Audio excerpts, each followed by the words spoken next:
Fala pessoal, tudo bem com vocês? Bom, meu nome é Carlos Eduardo, mas muitos me conhecem como Professor Cadu e sou dono do canal Física Cadu. Estou deixando também a minha contribuição para esse fantástico projeto chamado Física para Universidades e Concursos e estaremos trabalhando aqui uma playlist sobre mecânica lagrangiana e hamiltoniana. Iniciaremos então com um belo problema teórico. Ele não vai abordar tantas contas, mas é um problema do ENAD de 2005, onde nós podemos utilizá-lo para fazer alguma revisão sobre algumas nomenclaturas que sempre aparecem nesse tipo de problema. Falaremos neste vídeo de vínculos holônomos, coordenadas generalizadas e muito mais. Então, se você ficou interessado no assunto, acompanhe esse vídeo até o final.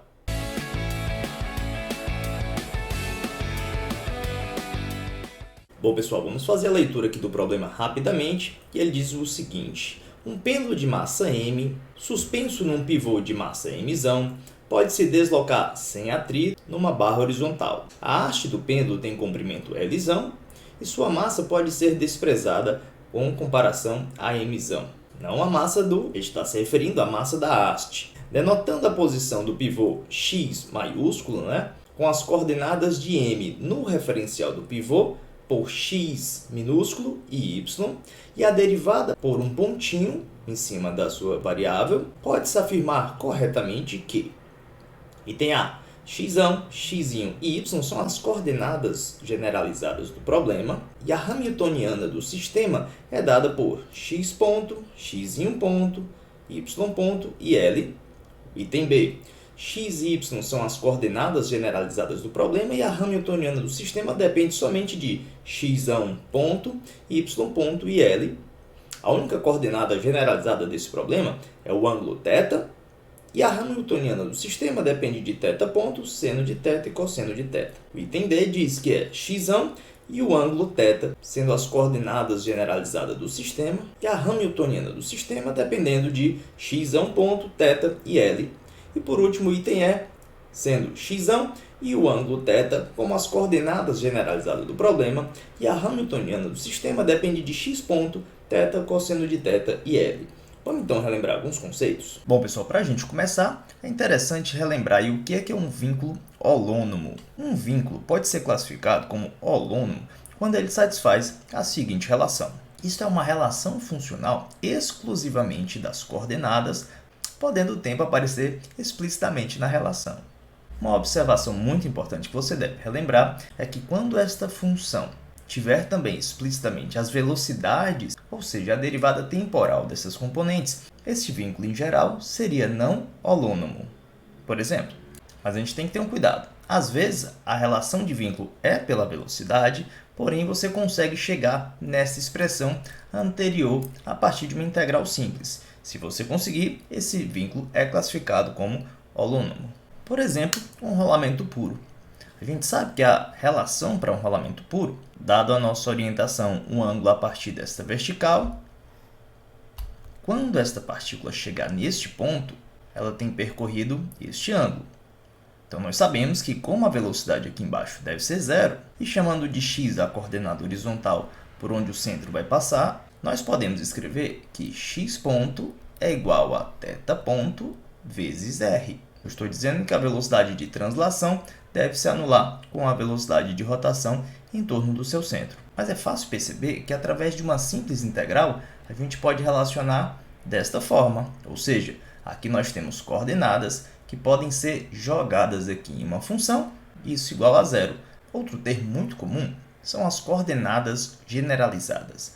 Dado um certo sistema, é possível introduzir várias coordenadas independentes, de tal forma que elas consigam definir o vetor posição univocamente em um certo instante de tempo, com a condição que os vínculos holônomos sejam satisfeitos.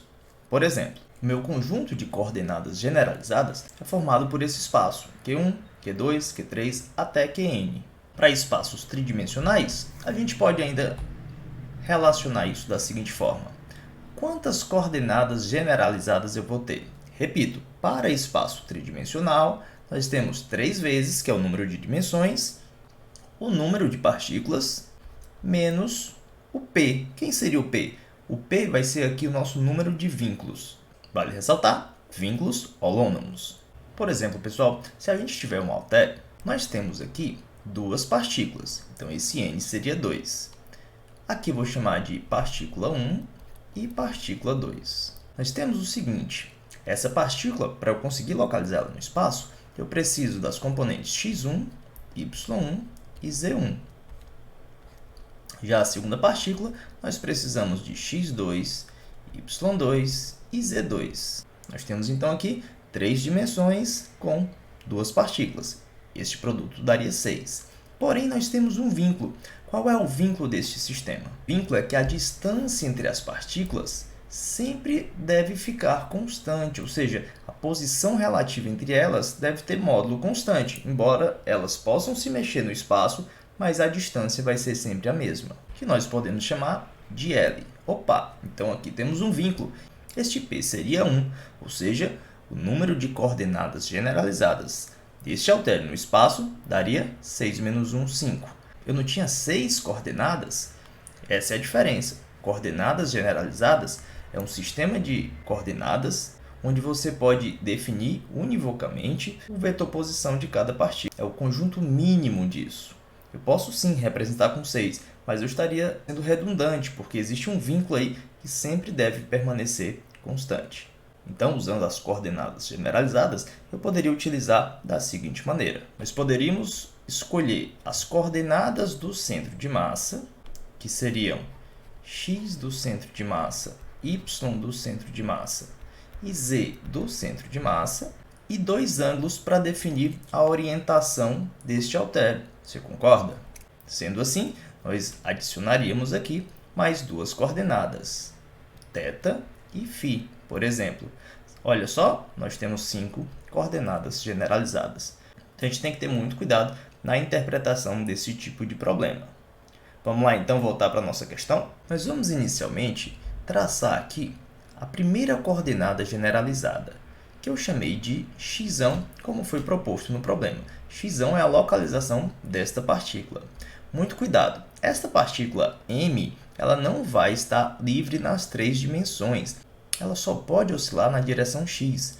Isso significa que ela só tem 1 grau de liberdade. Então, na hora de fazer aquela conta rápida, é interessante que a gente não conte 3 vezes, e somente 1. Dado x, eu posso agora localizar esta bolinha de massa m em relação à massa m através das seguintes funções. Aqui, nós vamos ter o L cosseno, e aqui nós vamos ter o L seno. Perceba que aqui existe um vínculo, então eu não vou usar o x e o y como coordenadas generalizadas, basta usar o ângulo θ como coordenada generalizada. Então, nós vamos ter x e θ como as duas coordenadas generalizadas. Podemos afirmar que x e θ são realmente as coordenadas generalizadas. Perceba, então, que a velocidade desta partícula menor ela vai ser calculada na direção x por d dt, que seria a derivada da coordenada em x, que seria x maiúsculo mais L seno de θ. A velocidade Vy seria do tipo Vy sendo d dt de menos L cosseno θ. Eu estou só ajustando o eixo x aqui para ficar mais fácil da gente trabalhar isso, tá bom? Então, a altura dela, em relação a este eixo, vai ser menos L cosseno. Se eu derivar isso, eu vou ter a nossa velocidade na direção y. Então, como o problema também quer saber da Hamiltoniana, vai ser a soma da energia cinética com a energia potencial. Quando a gente vai calcular a energia cinética, você percebe aqui que vai aparecer a derivada do x maiúsculo. Então, precisa aparecer o x ponto. Precisa aparecer a derivada do ângulo, vai depender também de θ, ou seja, uma função trigonométrica, no caso o cosseno ou seno, porque dentro das derivadas vai reaparecer esta função. Se eu derivar o cosseno, por exemplo, vai aparecer o seno. Se eu derivar o seno, vai aparecer o cosseno. Então, nós precisamos de uma função trigonométrica de θ e, obviamente, deste vínculo, L. Se você quiser revisar um pouco, tente montar a Hamiltoniana desse sistema. Seria a energia cinética mais a potencial. Eu já deixei aqui as duas velocidades para você só jogar dentro da expressão. Lembrando, pessoal, que não pode esquecer também, na hora de montar, a energia desta partícula. Ela também está associada ao sistema. Bom, voltando então ao nosso enunciado, perceba que ele afirma no item E que x e θ são as coordenadas generalizadas, ponto positivo, para esse item, e a hamiltoniana do sistema depende de x ponto, θ ponto, uma função de θ e L. Quando a gente escreve o cosseno, não necessariamente eu preciso escrever o seno como este item, porque a partir do seno eu extraio o cosseno e vice-versa. Então eu posso escrever todo mundo em função do cosseno. Tudo bem? Então o item correto aqui seria o item E. Em breve teremos mais vídeos nessa playlist. Bom, e se já gostou desse vídeo, deixa sua curtida, se inscreve no canal e acione o sininho para receber notificação quando chegar vídeo novo para você. Convido também para conhecer o meu canal Física.du, onde lá nós vamos ter várias ideias para Olimpíadas, ITA e IME. Bom, eu vou ficando por aqui, um forte abraço e até mais.